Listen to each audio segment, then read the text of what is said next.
This is In the Dirt with ASOTU. All right, it is the last day of MRC, and I am sitting here with Glenn Pasch and Marissa Karahuta. Yep. I didn't even look down to read your name. How you like that? Look at that. You all know who Glenn is.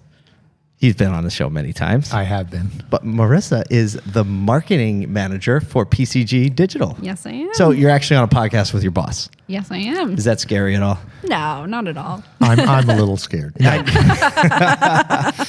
So let's talk about this. It is the last day. There's been an awesome vibe in the whole event. Yeah.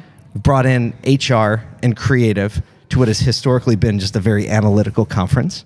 How do you feel like that was received? We'll start with Glenn, and then we'll move through. I think when we were planning it, Brian and I had made a conscious decision to expand the content. You know, the Digital Marketing Strategies Conference has expanded, but for this, as you said, it was very data analytics and marketing driven. And we just said, I think there's more people in the dealership that need to come to these events, but we need to provide them with a reason to come and a track, not just a workshop. And so we reached out, Brian reached out to you and your team and said, would you mind leading the charge of the creative, because we know our wheelhouse. Yeah. So we said, let's go to you. And then I said, well, I like training in HR. We should do that as well. Yeah. And so I think the vibe has been really, really better than I would have thought, or in terms of their I didn't request feedback. I received feedback by saying thank you. So that was really great. Unsolicited positive feedback. That was the word. But yes, that's what surprised me more. I knew the content would be good. I just wasn't sure how it would be received. Yeah. And so that energy is followed through. You, Marissa, you've been able to be a part of the event. Is this the first event you've worked?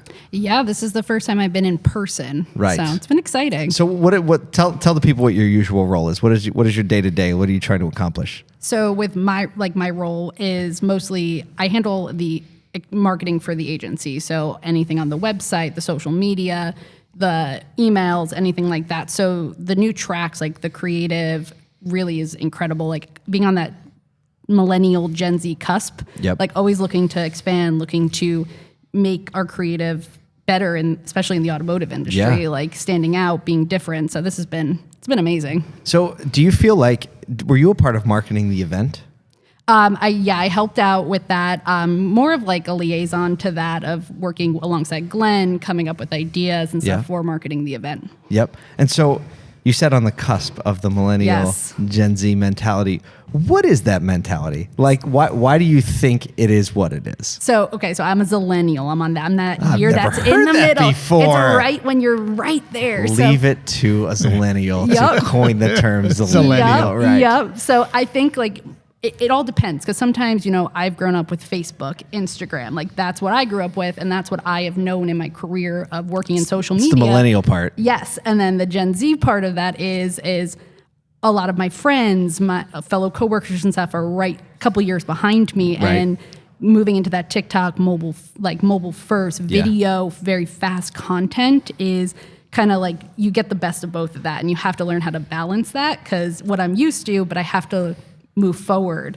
because video and TikTok and anything fast forms, digesting the content really quickly is what's important now. So how do you translate that? Because as the marketing manager, the website and the outbound stuff, right? You're communicating value propositions to dealers, right? Saying this is why you should pay attention to this stuff. Yeah. Why should they pay attention to new platforms? Why should they pay attention and be willing to shift to a millennial's point of view when it comes to creating things? Yeah, because you need to, obviously you have people of all demographics. So Facebook's, Instagram, those aren't going away. So you still need to advertise there. There are a couple people on Facebook every day still. Yeah.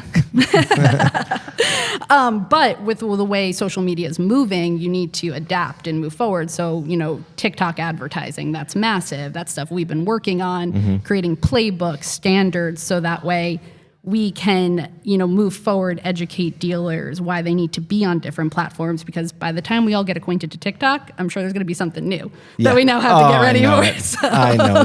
It's going to be, and then you'll be the old folks on 100%. TikTok, right? Yep. You'll be the mature platform. Yep. Can you imagine referring to TikTok as the mature platform? Oh my gosh. That's actually crazy. terrifying. It's crazy. It is. So this theme of, I think the very best industry partners are very committed to education because dealers don't have time to learn all this stuff, like to go out and research and do all the things because they're so busy running their stores, dealing with the crazy dynamics they're dealing with. Why is education, Glenn, how do you see the vendor's role in education? I would like to, because you spend a lot of time doing it. There's obviously some principles beneath that. And what would you say to the other industry partners out there that may not be leaning into, providing education as much? Well, I think it's Brian's and my mentality always. Brian was a teacher. I did not know that. Brian was a physics teacher in high school, high school. Does that make sense? Does that make this? sense now? He's such a physics teacher. Oh my gosh. My father was not happy because he went to school for engineering and then in his senior year said, I don't want to be an engineer. I'm going to be a physics teacher. And so he taught for a while until he realized, well, they don't make a lot of money. He's like, well, we'll keep your room available. Right. So we've always had an education bent. I've always thought it was easier to, it's not to sell somebody something, but I think if you educate them, they understand the need, and then you're seen as someone who's helping them. So it's an educational selling. But for us, it goes back to the rule of thirds. We always use that terminology where Brian and I, early on, people would say, well, why are you having events with your competitors?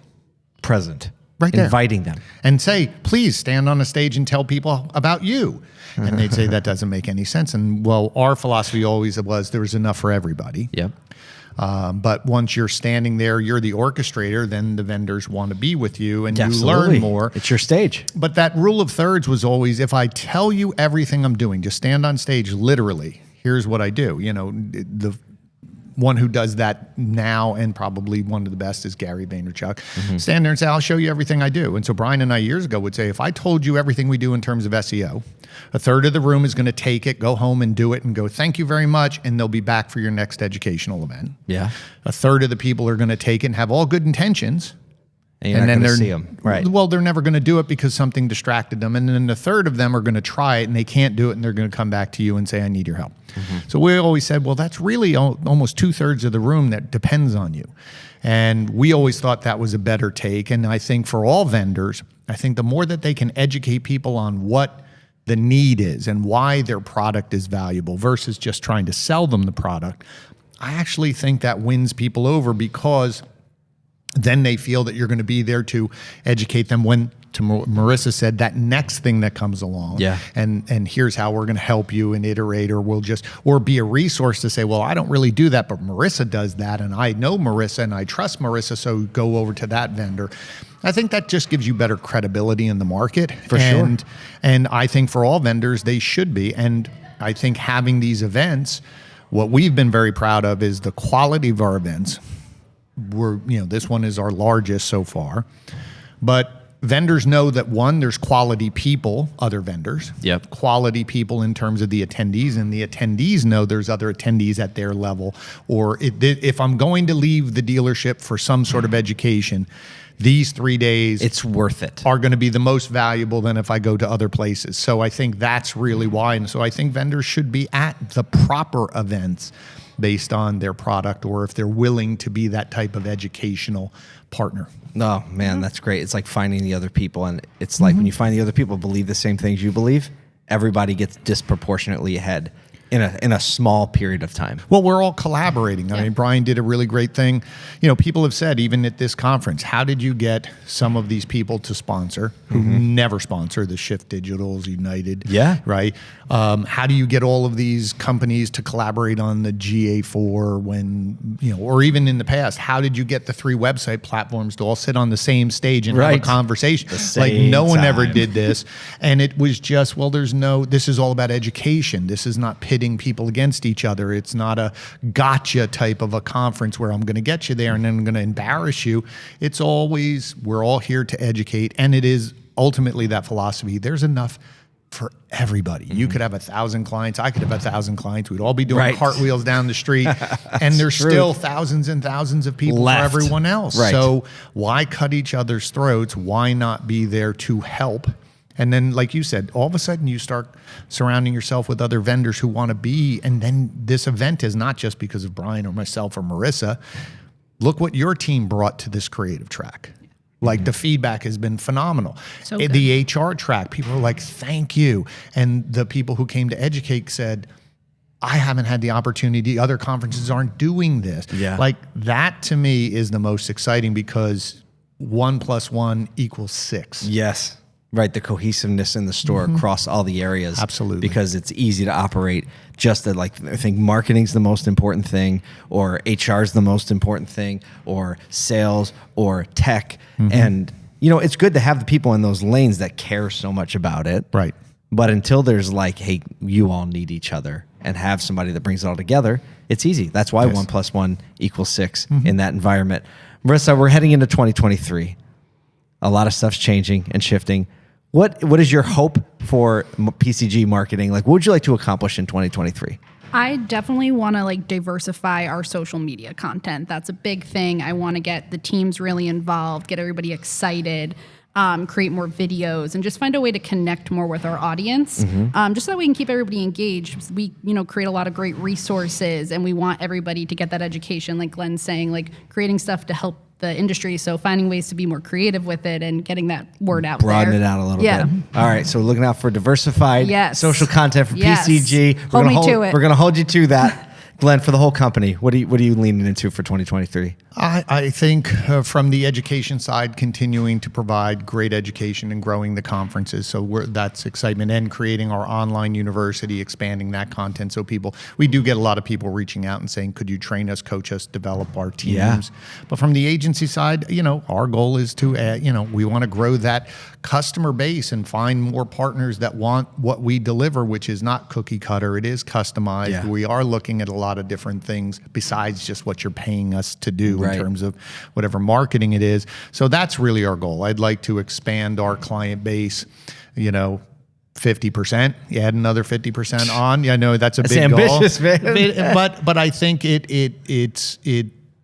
has that momentum now where people are starting to realize that if you as a dealer in automotive want to succeed, you need a partner that's going to focus just on you, not anyone else in your market. Right. We can't. You and I have talked about it. So if someone's going to bring you in to help with a brand and explain that, well, we are going to leverage it, but then we also got to focus on what you're doing in the store and help you with that whole solution. So that's really what we're doing, really clarifying it out there and just reminding people we have an agency and we're damn good at what we do. Right. And we actually do work. We really don't do just good put on the show. Right. We do really good work, and our clients are very grateful and happy, and some of them will say, shh, don't tell anyone else. Like, as long as it's not my market, awesome. Just let's go for it. But around here, no. Well, Glenn, Marissa, thank you so much for all the work that you're doing to serve the industry. Thanks for being such great hosts of myself and our friends here we brought in for the creative track. And thanks for giving us a few minutes on the podcast and today. Thank you again. And I really do want to thank you for creating the track. It was beyond what Brian and I, we knew what we had hoped, and you exceeded that. That's and the so people good to you hear. brought, and the feedback, and the fact that you brought your families, and they were able to participate and share with it too. That's really another thing that we did. So again, thank you and your team. Appreciate it. It's my pleasure. Thanks for watching this episode of In the Dirt with ASOTU. If you're new to our channel, make sure and mash that like and subscribe button. Also, check out some of these links for our other great podcasts and content.